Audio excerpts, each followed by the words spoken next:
I will give you the consensus ranking first, and then we will discuss too high, too low. Number 1, Josh Allen. I think we can all agree that Josh Allen actually probably deserves to be at number 1.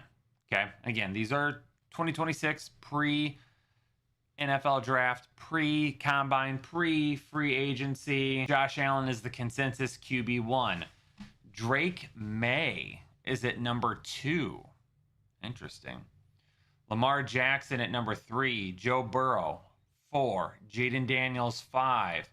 Jalen Hurts, 6. Jackson Dart at 7. Justin Herbert at 8. Trevor Lawrence, 9. Caleb Williams, 10. Brock Purdy, 11. Dak Prescott at number 12. So that's the consensus top 12 quarterbacks right now. For the consensus top 12 right now at quarterback, I can already tell you there's a couple of things that I am not in love with. Stafford isn't even top 12. He's not. He is not. The consensus rankings have Patrick Mahomes in front of Matthew Stafford, and we don't even know when Mahomes is going to step on the field or be healthy enough to play at 100%. I think the biggest thing for me is Drake May being at number 2. That's spicy. That is spicy. I get he was solid this past season. I have absolutely nothing against Drake May. If you know, I actually put out a short this past offseason where I was like, hey, if you're looking for some sneaky upside late in the draft, it's Drake May. Here is why. There's an issue that I take with it. I get he was QB2 this past season. Get that. But Drake May doesn't have a legitimate number 1 wide receiver. He's got Stephon Diggs, who I think is good, but I don't think he's the Stephon Diggs that we saw in New England, that we saw in Buffalo, that we saw in Minnesota. I think he is a solid 1A if there was a 1B, or a solid 1B if there was a 1A.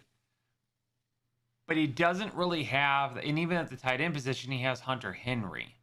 And I think there's going to be some questions about his offensive line after what we saw from them in the playoffs. Lamar Jackson right behind him. More upside, in my opinion, when it comes to rushing ability on the ground. Drake May, solid. Don't get me wrong. Lamar Jackson is a completely different beast when it comes to what they do on the ground. You could argue Zay Flowers and Mark Andrews are probably above Hunter Henry and Stephon Diggs. And of course, you still have Derrick Henry in the run game. Joe Burrow at number 4. Jamar Chase, T. Higgins, Chase Brown, and a defense that still is not great. So he's going to throw the ball a lot. Jaden Daniels, obviously upside on the ground, has Terry McLaurin. Jalen Hurts has A.J. Brown and Devontae Smith. Jackson Dart has Malik Neighbors, hopefully. Wan'Dale Robinson. Justin Herbert has Ladd McConkey, Quentin Johnston. Trevor Lawrence, you could say Brian Thomas Jr., but I don't know if he should be in the realm of any of those guys after his sophomore slump this past season. But Jacoby Myers signs his deal. Travis Hunter will be back next year. We'll see how that plays out. Caleb Williams, DJ Moore, Rome Odunze still. Dak Prescott, as of right now with Dak Prescott, still. CeeDee Lamb, obviously. Hopefully, George Pickens as well. Brock Purdy would be the other one here, where as of right now, I don't know if he deserves to be where he's at, because what does Brock Purdy have? No George Kittle, who snapped his Achilles. Who knows when he'll be back. Juwan Johnson is a free agent. Brandon Ayuk has already been cut loose. He'll be in free agency. And I get Ricky Pearsall can be a dynamic playmaker, but Ricky Pearsall couldn't stay on the field this past year. For me personally, I would have to say Josh Allen absolutely at number 1. But I think you have to argue that Lamar Jackson, Joe Burrow, and Jaden Daniels all deserve to be ahead of Drake May and potentially Jalen Hurts. So how far do we think Drake May drops? How far do we think Drake May drops? Do we drop him down below Jalen Hurts and then go Allen, Jackson, Burrow, Daniels, Hurts, and May? I would put, honestly, Burrow above Lamar Jackson right now. I would put Burrow at number 2. If I'm doing my quarterback rankings, I'm putting Burrow at number 2. That's happening. Dak, I feel, is always undervalued. He's never a top favorite, but every year they put up a ton of points, and he does great production wise. May was number 2 last year with essentially no weapons. Why the hate? Well, because Drake May is going to have a far tougher schedule in 2026 than he did in 2025. And I did a video just not last week, but the week before about Drake May and what he would be experiencing. And here, let me go back and grab some of those notes for you here real quick. Drake May, runner-up at MVP in 2025. Could be much more difficult in 2026. Struggled down the stretch with shaky playoff performances against really good defense. The O-line clearly is going to need some help. Will Campbell stay at left tackle? Biggest argument regarding Drake May was strength of schedule in 2025. As the schedule was announced, they had the 3rd weakest strength of schedule with a 429 opponent win percentage. As it was adjusted to account for in-season strength, the Pats came in with an adjusted strength of schedule of negative 2.8, 10th lowest in NFL history. So not only was their schedule extremely weak to start the season, but after they got in season, it was worse. Their schedule is actually worse. And now in 2026, they're going to have games against the entire NFC North, the Lions, the Packers, and the Minnesota Vikings, and the Chicago Bears, sorry. They're going to have to play Denver. They're going to have to play Jacksonville. They're going to have to play the Los Angeles Chargers, and they're going to have a rematch with the Seattle Seahawks. Burrow at number 2. I would like to see Lamar's weapons this year's first. However, no matter what, Lamar is a top 5, even without big weapons. He's kind of showcased that. And we have more background on Lamar Jackson at this point than what we have with Drake May. My other biggest concern has to be Dak Prescott and Brock Purdy here at 11 and 12. Dak Prescott is ahead of Brock Purdy for me, easy. I think people could say Caleb Williams deserves to be ahead of Dak Prescott. I think people could say Trevor Lawrence deserves to be ahead of Dak Prescott. I would say that I have Dak Prescott above Justin Herbert, who Justin Herbert is at number 8. So if I were to put Dak Prescott above Herbert, but we don't think Lawrence or Williams should be above Herbert, then that means those two guys are going to have to bounce up above him.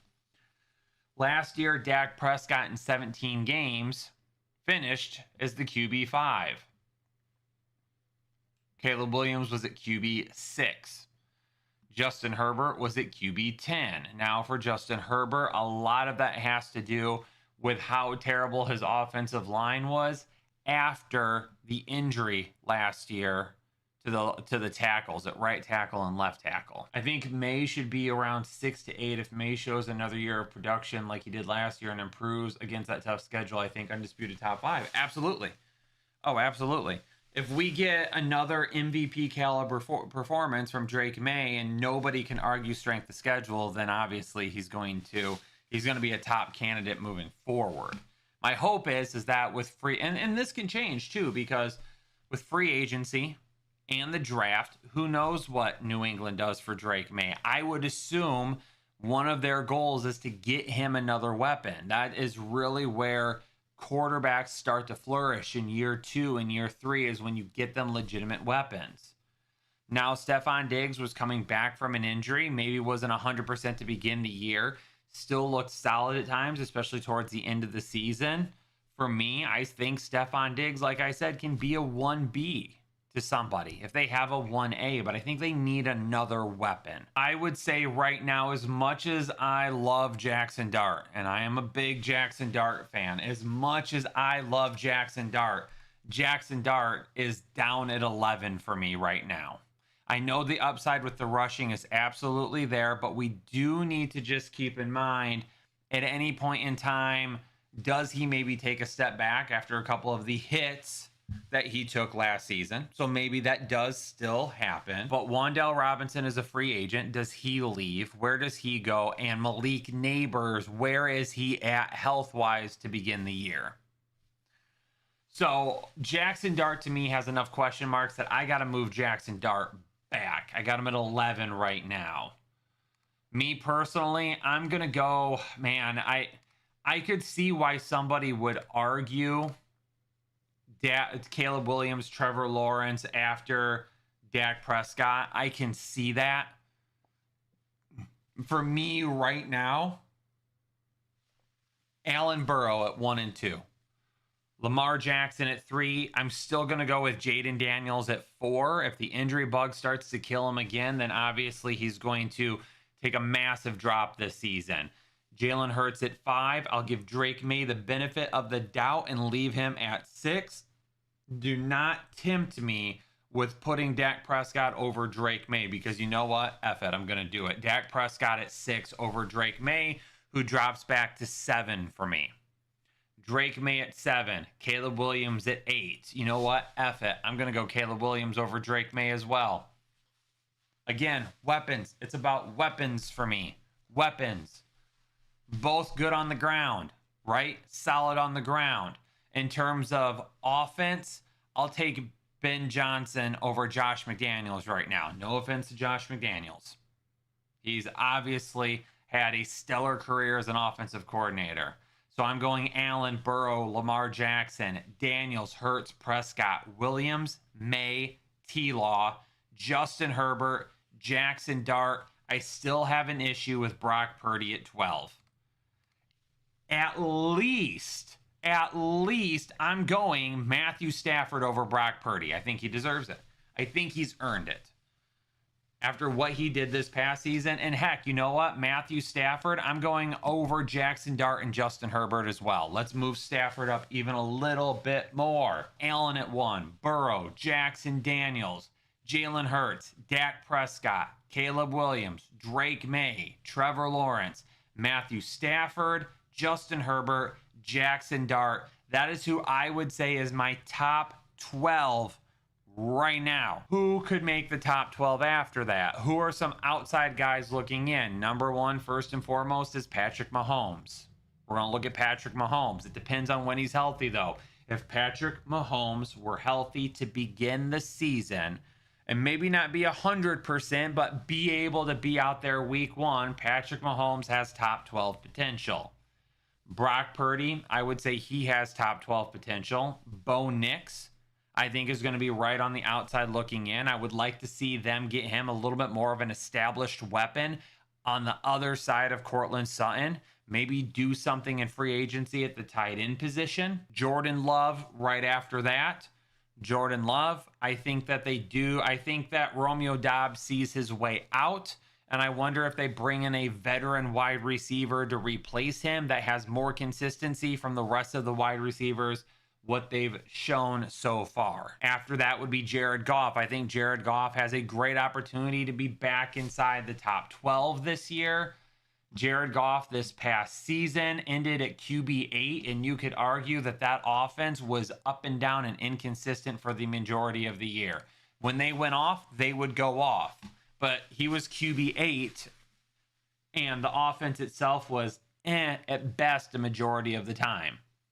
So I would say Purdy, Mahomes, Nix, Love, Goff. I would also throw Baker Mayfield in there. Sam Darnold, somebody said. Aaron, Sam Darnold. You could argue Sam Darnold as well. Steven, I'd argue Stafford even needs to be higher. That offense is stupid efficient, and he didn't look like he slowed down at all. I would agree with you. I mean, I've got him at 10 right now. I think you could argue over Trevor Lawrence. I think you could argue over Drake May. I think once you get to Caleb Williams, you probably start to have a few more questions about what he can and can't do at that point because of what Caleb Williams can do with his legs. I think at Dak Prescott, I think some of that comes down to just the defense for Dallas not being as good as the defense for the Rams. Therefore, Dallas just throwing the ball a little bit more often.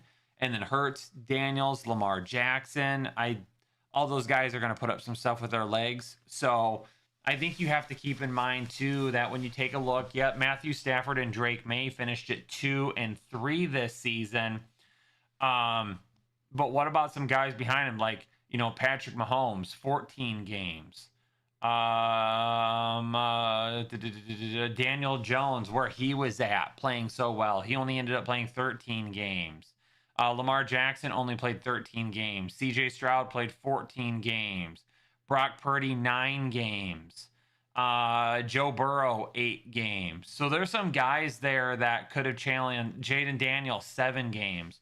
So there's some guys there that could have. Kyler Murray, 5 games. I keep saying, I start a new sentence and then I stop because I say, so there's some guys there that could have finished much higher, but due to injuries didn't. If those guys are healthy this season, I think they do end up pushing a couple of those guys down. So that's how I would look at the top 12 right now.